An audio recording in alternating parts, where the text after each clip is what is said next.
తులసిరెడ్డి గారు, ఏపీలో free bus super 6 super hit అయిందా? అంటే ఏం చెప్తారు? అంటే మననే కాబట్టి రాబో రోజుల్లో సాధక బాధకాలు ఎలా ఉంటాయో చూడాలా. కాకపోతే ఏమంటే సూపర్ 6 హామీల్లో 14 నెలల తర్వాత ఒక హామీని మహిళలకు ఉచిత బస్సు ప్రయాణం అనే హామీని నిన్న ఇండిపెండెన్స్ రోజు ప్రారంభించారు. అంతవరకు హర్షణీయం. కానీ అదే సమయంలో ముఖ్యమంత్రి గారు సూపర్ 6 సూపర్ హిట్ అయిపోయింది అంటే అన్ని ఇంప్లిమెంట్ చేసినట్టు ఆ టైప్ లో చెప్పాడు. అది కరెక్ట్ కాదు. ఎందుకంటే దాంట్లో అతి ప్రధానమైంది నిరుద్యోగ భృతి, యువతకు సంబంధించి. వాళ్ళకు ప్రతి నిరుద్యోగికి నెలకు 3,000 రూపాయలు నిరుద్యోగ భృతి కింద ఇస్తామని చెప్పారు. ఇప్పటికి 14 నెలలు అయింది. ఇంతవరకు అది ఇంప్లిమెంట్ కాలేదు. 3,000 రూపాయలు కాదు కదా, 3 రూపాయలు కూడా 3 పైసలు కూడా ఇవ్వలేదు. కాబట్టి యువతకు సంబంధించి ఈ యొక్క సూపర్ 6 లో ఒక ప్రధానమైనది ఇంప్లిమెంట్ కాలే, అది వాస్తవం. రెండవది ఎస్సీ, ఎస్టీ, బీసీ, ముస్లిం మైనారిటీలకు 50 సంవత్సరాలకే పెన్షన్ ఇస్తామని చెప్పారు.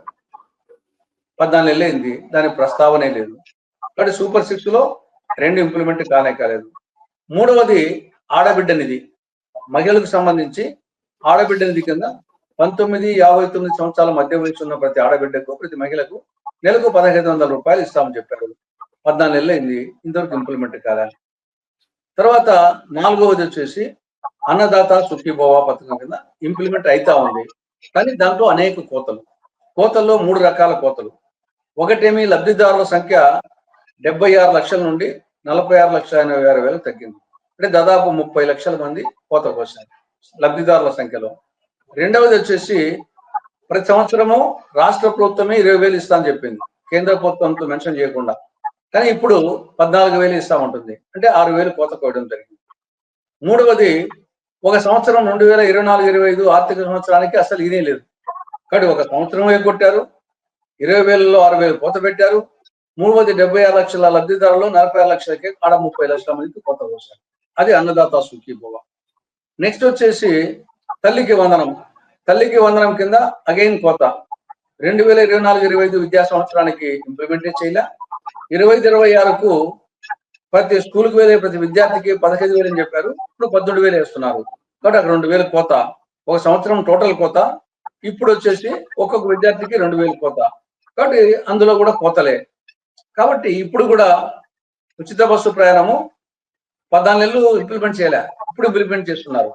కాబట్టి కొంతవరకు పాక్షికంగా సూపర్ 6 పాక్షికంగా అమలవుతుంది, ఇంకా పాక్షికంగా అమలు కాలేదు అంతే తప్ప సూపర్ 6 సూపర్ హిట్ అయిందని ముఖ్యమంత్రి గారు కానీ మిగతా వాళ్ళు కూటమి నాయకులు చెప్తే అది కరెక్ట్ కాదు. అది పాక్షికంగా మాత్రమే సక్సెస్, 100% సక్సెస్ కాదు. చాలా ఉన్నాయి ఇంప్లిమెంట్ కావాల్సినవి.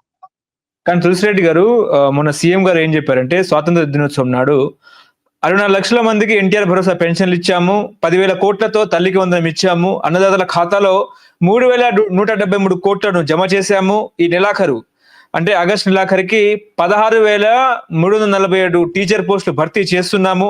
అదేవిధంగా ఆలయాల్లో ధూపదీప నైవేద్యాలకు 10,000 ఇచ్చాము, అర్చకుల వేతనాలు 15,000కు పెంచాము. రాబోయే అంటే 113 ప్రాజెక్టులు వస్తున్నాయి. అదేవిధంగా పెట్టుబడులు 5.94 లక్షల కోట్ల పెట్టుబడులు వస్తున్నాయి. వీటి ద్వారా 5.56 లక్షల కోట్ల ఉద్యోగాలు వస్తున్నాయి అన్నట్టు మాట్లాడుతున్నారుగా. మీరు చెప్తారు కదా, ప్రతి ప్రభుత్వానికి ప్రతి పార్టీకి మెరిట్స్ ఉంటాయి, డిమెరిట్స్ ఉంటాయి. నాణానికి బొమ్మ బొరుస అన్నట్లు బొమ్మ గురించి కొన్ని ఉంటాయి, బొరుసు గురించి కొంచెం. ఆయన చెప్పింది వాస్తవమే, అన్న క్యాంటీన్లు పెట్టింది వాస్తవమే, అన్నదాత సుఖీభవ ఇస్తున్నది వాస్తవమే, తల్లికి వందనం వాస్తవమే, సామాజిక పెన్షన్లు వాస్తవమే, నేను కాదనలేదు. కానీ దాంట్లో కానేటి చెప్తున్నాను, ఇంప్లిమెంట్ అయ్యే దాంట్లో కోతలు చెప్తున్నాను. నేను అన్నదాత సుఖీభవ అమలు కాలేదు చెప్పలేదు, ఖాళీ అమలు అవుతా ఉంది. కానీ ఒక సంవత్సరం ఎగ్గొట్టేశారు. 20,000 14,000 ఇస్తున్నారు. 76 లక్షల మందికి కానీ 46 లక్షల మందికి ఇస్తున్నారు. అది వాస్తవమే, వాళ్ళు చెప్పింది వాస్తవమే, నేను చెప్పింది వాస్తవమే. కాబట్టి ఇంప్లిమెంట్ చేయాల్సిన బాధ్యత మీది కదా. అదేవిధంగా తల్లికి వందనం వాళ్ళు ఇంప్లిమెంట్ చేస్తుంది వాస్తవమే. కానీ మేము చెప్పింది ఏమి, ఒక సంవత్సరం ఎగ్గొట్టారు. 24-25 వాస్తవం, 15,000 చెప్పారు, 18,000 ఇస్తున్నారు, అది వాస్తవం. కాబట్టి ఎక్కడిగా వచ్చేసి వాళ్ళు ఆయన చెప్పిన దాంట్లో కొన్ని కారణం లేదు, కానీ కొన్ని వచ్చేసి ఇంప్లిమెంట్ కాని కూడా వాస్తవం, దాన్ని కూడా దృష్టిలో పెట్టుకోవాలా. తర్వాత ఈ పథకాలన్నీ కొత్తగా ఇల్లు పెట్టినట్టు కాదు, ఏదో ఒకటో రెండో పథకాలు కొత్తవి తప్పనిచ్చేసి ఇవి ఆ విధంగా అయితే కాంగ్రెస్ హయాంలో మేము 2008లోనే పంట రుణాల మాఫీ చేశాం. దేశవ్యాప్తంగా 72,000 కోట్లు, మన ఆంధ్రప్రదేశ్లోనే ఇప్పుడు 2008లోనే 12,000 కోట్ల రూపాయలు రైతు రుణమాఫీ చేశాం. మరి ఆ తర్వాత ఏ గవర్నమెంట్ చేయలేదు, ఆ సాహసం చేయలేకపోతుంది. ఆ విధంగా మేము వచ్చేసి మా పథకం అది. అదే విధంగా మిగతా వచ్చేసి అమ్మహస్తం, బంగారు తల్లి మేము ఇంప్లిమెంట్ చేసేవాళ్ళం కాంగ్రెస్ హయాంలో. అవి ఇంప్లిమెంట్ చేయడం లేదు. బంగారు తల్లి కానీ, అమ్మహస్తం కానీ, అభయహస్తం కానీ, తర్వాత మేము ఇరిగేషన్ ప్రాజెక్ట్స్ లో సింహభాగం మేము చేస్తాం. మీరు ఇరిగేషన్ ప్రాజెక్ట్స్ కు నిధులు కేటాయించి తగ్గించారు కాబట్టి నత్తనడక సాగుతున్నాయి. కాబట్టి సంక్షేమ పథకాల్లో 1975లోనే ఇందిరాగాంధీ గారు 20 పాయింట్ ప్రోగ్రామ్ ప్రారంభించింది అప్పటి నుండే. ఈ సంవత్సర కాలంలో ఒక్క ఇల్లైనా కట్టినారా? ఈ సంవత్సర కాలంలో అదే మేము వచ్చేసి 2004 నుంచి 2014 లోపల ఉమ్మడి ఆంధ్రప్రదేశ్ లో 60 లక్షల ఇల్లు కట్టించాం. 60 లక్షలు వీళ్ళు ఈ 14 నెలల్లో 60 ఇల్లు కట్టించలేదు. కాబట్టి చేసినట్టు కొన్ని ఉన్నాయి, చేయనట్టు అనేకం ఉన్నాయి. ఇంకా 15 ఏళ్ళు కూటమి అధికారంలో ఉండాలని డిప్యూటీ సీఎం పవన్ కళ్యాణ్ చెప్తున్నారు. అంటే ఈ 14 నెలలకే రాష్ట్రం అప్పుల కుప్పైపోయింది.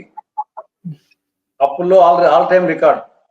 గతంలో ఏ ప్రభుత్వము ఏ ముఖ్యమంత్రి చేయనంత అప్పుల ఊబిలోకి రాష్ట్రాన్ని నెట్టారు. కాబట్టి ఇప్పటికే 14 నెలలకే అప్పుల ఊబిలో ఉంటే బయటికి పోలేక అవస్థపడుతున్నాం. కాబట్టి ఇంక ఇట్నే ఉంటే ఇంకా అప్పుల ఊబిలో నుండి బయటపడే పరిస్థితి ఉండదు. రెండవది వచ్చేసి మేము అధికారంలోకి వస్తే ఛార్జీలు పెంచం, ఇంకా తగ్గిస్తామని చెప్పారు. ఆఖరికి విద్యుత్ ఛార్జీలు వచ్చేసి ఒక్కసారి 14 నెలల్లోనే 15,480 కోట్ల రూపాయలు అదనపు భారం మోపారు. మళ్ళీ అగైన్ 12,460 కోట్లు మోపాలని మళ్ళా ప్రపోజల్ పెట్టారు. తర్వాత పెట్రోల్ డీజిల్ మేము వస్తే తగ్గిస్తాం, అటు కర్ణాటక, తమిళనాడు, ఇటు ఒరిస్సా, తెలంగాణ వీటితో పోలిస్తే పెట్రోల్ డీజిల్ రేట్లు ఎక్కువగా ఉన్నాయి, మేము వస్తే తగ్గించడమే కాకుండా మిగతా రాష్ట్రాలకు తగ్గిస్తామని చెప్పారు. ఏమాత్రం దాని జోలికే పోలేదు. కాబట్టి రాష్ట్రాన్ని మళ్ళీ అప్పుల కుప్ప చేసేదానికి వీళ్ళు ఉండాలనా? లేకుంటే రైతుకు వచ్చేసి రైతు ముఖంలో నెత్తు చుక్కలేదు, ఏ పంటకు గిట్టుబాటు ధర లేదు. అది మిర్చి కానీ, పొగాకు కానీ, మ్యాంగో కానీ, అరటి కానీ, లేకుంటే పశువు కానీ, ఏ పంట పండించే రైతుకు కొనేవాడే లేడు. పండించడం ఒక ఎత్తు, అమ్ముకోవడం ఒక ఎత్తు. రైతులు వచ్చేసి గిట్టుబాటు ధర లభించక లబోదివ్వమంటున్నారు. వ్యవసాయము మా హయాంలో పండుగ, వీళ్ళ హయాంలో దండగనే అభిప్రాయం వచ్చింది ప్రజలకు. మంది వ్యవసాయ ప్రధానమైన రాష్ట్రం. ఇంకా దేనికోసం మిమ్మల్ని వచ్చేసి రైతులు వచ్చేసి బాధపడుతున్నారు, ఉద్యోగస్తులు వచ్చేసి ఈ 14 నెలల్లో ఏది చేయలేదు. కొత్త పిఆర్సీ వేయలేదు, 3 ఏళ్ళైంది.